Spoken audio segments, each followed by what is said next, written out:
Hi, and welcome to today's 4-Minute Mark. We are starting at verse 34 of Mark chapter 8. I remember Jesus has just told the disciples that he has to suffer.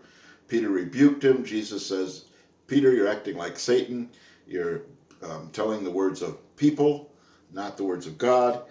Then he called the crowd to him along with his disciples and said, if anyone would come after me, he must deny himself and take up his cross and follow me. For whoever wants to save his life will lose it, but whoever loses his life for me and for the gospel will save it. What good is it for a man to gain the whole world, yet forfeit his soul? Or what can a man give in exchange for his soul?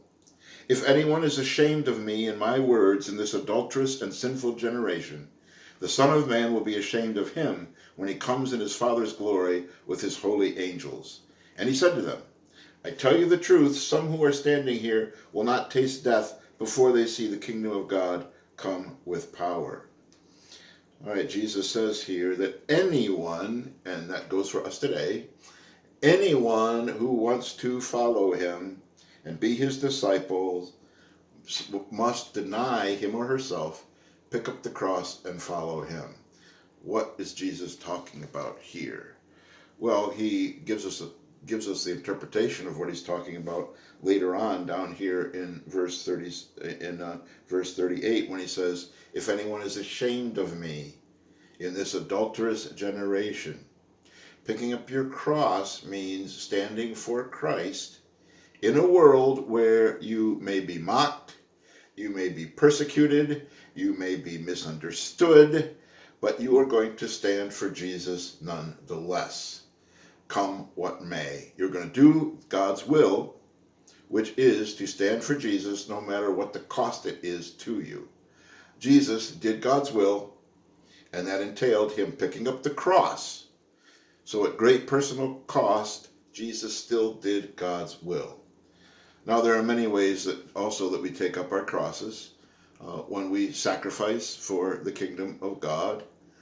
I believe when we fight against sin in our lives, even some of our favorite sins, our pet sins that have been with us for so long, when we ask God to change our desires, to change our minds, to change the way we interact with one another, we are in a sense giving up our lives for God and for the kingdom. But Jesus says, you're not getting a bum deal out of this. It's not that you give up your life and what do you get in return? Nothing. No. You save your soul. What good is it for a man to gain the whole world, yet forfeit his soul? Or what can a man give in exchange for his soul? So you gain the salvation of your soul if you take up your cross and follow Jesus. If you're not ashamed of Jesus, even if it costs you in this world to follow Jesus, you're not ashamed of him, the Son of Man will not be ashamed of you when he comes in his Father's glory with his holy angels. Isn't that great? That Jesus won't be ashamed of us. And then Jesus says, I tell you the truth, some who are standing here will not taste death before they see the kingdom of God come with power. Now, some people read that verse and they say, well, Jesus was wrong, right? Because the kingdom of God has not come yet. Well, we're going to be dealing with that as we go through the Gospel of Mark. But in the immediate context here, the very next story is the Transfiguration, when the disciples did indeed see the kingdom of God come with power, when Jesus was revealed to be who he actually was. And so we'll pick up the Transfiguration next week. Bye-bye.